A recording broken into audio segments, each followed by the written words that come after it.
সকাল সকাল ঘুম থেকে উঠে দেখি আমাদের মেয়েও তার খাবারের জন্য ওয়েট করতেছে। বিশেষ করে এই তেলাপিয়া মাছটা ওর এত পছন্দ যে এইটার ঘ্রাণ সে পেলেই যে কোনো জায়গা থেকে ছুটে আসে। আর এই সকালে ওর ক্ষুধাটা অনেক বেশি লাগে।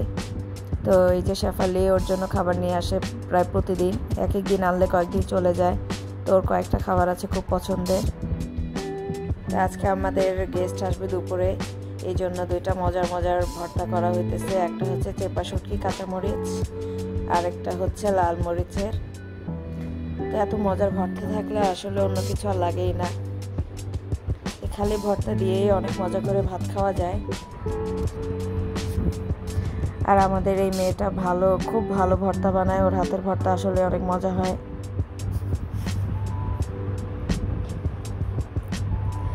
তো এইটা রেসিপি হচ্ছে গিয়ে খুবই সিম্পল। এটা হালকা তেলে মরিচ, পেঁয়াজ, রসুন সব তেলে এগুলো বাটতে হয় একসাথে। এই তো বাটা হয়ে গেছে, এখন লাস্টে আমি টেস্ট অনুযায়ী লবণ দিয়ে দিলাম। এরপরে এইটা বাটাটা একটু কষ্ট, শুকনো মরিচ যেহেতু, কিন্তু এটা অনেক মজা। কিন্তু এটাতে কোনো শুটকি দিই না, এটা হচ্ছে নর্মাল এই শুকনো মরিচ বেটে একদম মিহি করে এর সাথে কাঁচা রসুন, হালকা পেঁয়াজ দিয়ে দিলে এই ভর্তাটা খুবই মজা লাগে। যারা শুটকি খেতে পছন্দ করেন না তাদের জন্য এই ভর্তাটা খুবই মজার।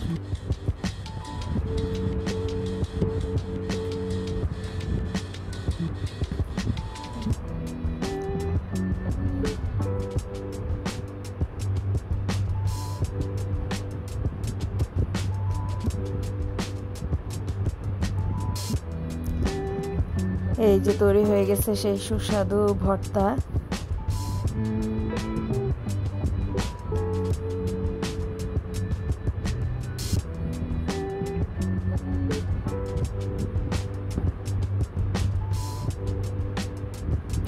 দেখতেই কতটা লোভনীয় লাগতেছে দেখেন, মাশাআল্লাহ, খেতে অনেক মজা হয়েছে। তো আর কিছু আইটেম ছিল, এগুলো আমি রান্না করব।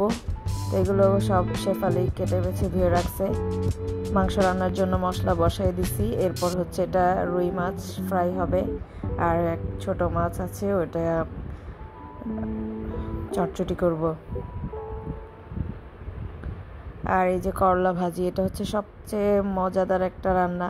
যদিও ছোটবেলায় ভালো লাগতো না, কিন্তু এখন করলা ভাজি এত মজা লাগে। তো মাংসের সাথে কিছু আলু দিয়ে দিলেও মাংসটা অনেক স্বাদের হয়। আর এখান দিয়ে আমার করলা ভাজিটা ভাজা হয়ে গেছে। এটা হচ্ছে একেবারে কন্টিনিউ নাড়তে হয়, তাহলে ভাজিটা আসলে অনেক মজা হয়। এরপর বিকেলে আমরা একটু চলে গেলাম নীলক্ষেতের দিকে। তো ওখানে পাশেই ঢাকা ভার্সিটি, যেহেতু ওখানে একটু ঘুরতে গিয়ে দেখি যে এখানে স্টুডেন্টদের জন্য কিছু রিজনেবল খাবারের ক্যাম্পাস থাকে। বিশেষ করে ওদের খাবারটাও ভালো হয়, দামটাও অনেক কম থাকে। কিন্তু এটা স্টুডেন্টদের জন্যই করা হয় আসলে, ওদের চিন্তা করে বানায়, কিন্তু বাইরের মানুষও ঘুরতে গিয়ে খায়। যদিও এই যে এক একটা প্লেট লুচি দিয়ে ডাল দিয়ে দেয়, এক একটা প্লেট মাত্র 20 টাকা। আর এই যে লেবুর শরবত মাত্র 10 টাকা এক এক গ্লাস। এত কমে এটা কি কখনো সম্ভব নাকি বাইরে কোথাও খাওয়া? তো ঢাকা ভার্সিটিতে এমন অনেক সুবিধা থাকে। যদিও এতটা মজা লাগে নাই, তারপরও অনেক সময় দেখা যাচ্ছে যে অনেক ক্ষুধা লাগলে বা ঘুরতে আসলে খাওয়া যায় সুন্দর। সবসময় অনেক জমজমাট থাকে এই জায়গাগুলোতে। এরপরে পাশে চলে আসছি, এখানেও আছে একটা খাবারের দোকান। এখানে খাবারগুলো বিশেষ করে বেশি মজা। এখানে লোকজন অনেক আড্ডা দেয়, সবসময় অনেক লোকজন থাকে। আর এই যে পানির একটা ঝর্ণা মতো করছে, দেখতে খুব সুন্দর লাগতেছিল।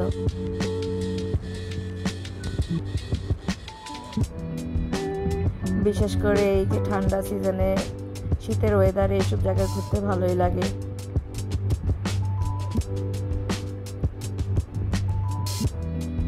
যদিও নভেম্বর মাসে ছোটবেলায় দেখতাম শীত চলে আসতো, কিন্তু এখন ওয়েদার অনেক চেঞ্জ হয়ে গেছে। যে ডিসেম্বরও শীত পড়ে না সহজে। তারপরে দেখলাম আমার সবচেয়ে প্রিয় একটা ফুল এখানে, শিউলি ফুল, যেটা এই শীতের সিজনে আসে অল্প কয়েকদিনের জন্য। এত সুন্দর লাগে ফুলটা, এতই ভালো লাগে। তো দেখি এখানে একজন খালা ফুলগুলো বিক্রি করতেছে, যদিও কিনে লাভ নেই, বাসায় আস্তে আস্তে একদম মরে যায়।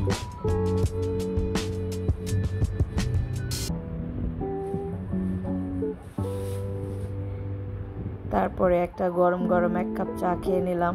একটু চা না খেলে আসলে সন্ধ্যায় ভালোই লাগে না, বিশেষ করে যারা হচ্ছে চা লাভার আমার মতো তারাই বুঝবেন।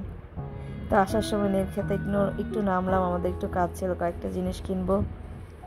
তো এখানে প্রত্যেক দিনই প্রচুর লোকজন থাকে, বিশেষ করে সপ্তাহে মঙ্গলবার বন্ধ থাকে। এখানে কি এমন পাওয়া যায় না, আপনি আপনার দৈনন্দিন জীবনে যত কিছু প্রয়োজন এমন কিছু নেই যে এখানে পাবেন না। আর খুব ভালো কোয়ালিটিও ভালো, প্রত্যেকটা জিনিস সুন্দর। তো আমরা এই মার্কেটটাতে প্রায় আসি, আবার পাশেই হচ্ছে লাইব্রেরি। এই তো ঘোরাঘুরি করে বাসা চলে আসলাম। আর এখানে আমাদের রাজপুত্র দেখি কি আরামে ঘুমাচ্ছে, তার তো কাজই হচ্ছে শুধু খাওয়া দাওয়া, ঘোরাফেরা আর ঘুমানো। এত মায়া লাগে এদেরকে, আসলে যারা পেট লাভার তারা বুঝবেন। কি সুন্দর করে ঘুমায়, আবার মায়া করলে খুব খুব আরাম পায়। মাঝে মধ্যে সেও মায়া করতে চায়, কিন্তু মায়া করতে গিয়ে উল্টো দাঁত বসায় দেয়। এটা হচ্ছে একটা সমস্যা, কারণ এটা হচ্ছে তাদের ভালোবাসা দেখানোর একটা পদ্ধতি, কিন্তু যেটা একটু ভয়ঙ্কর। সবাই ভালো থাকবেন, আল্লাহ হাফেজ।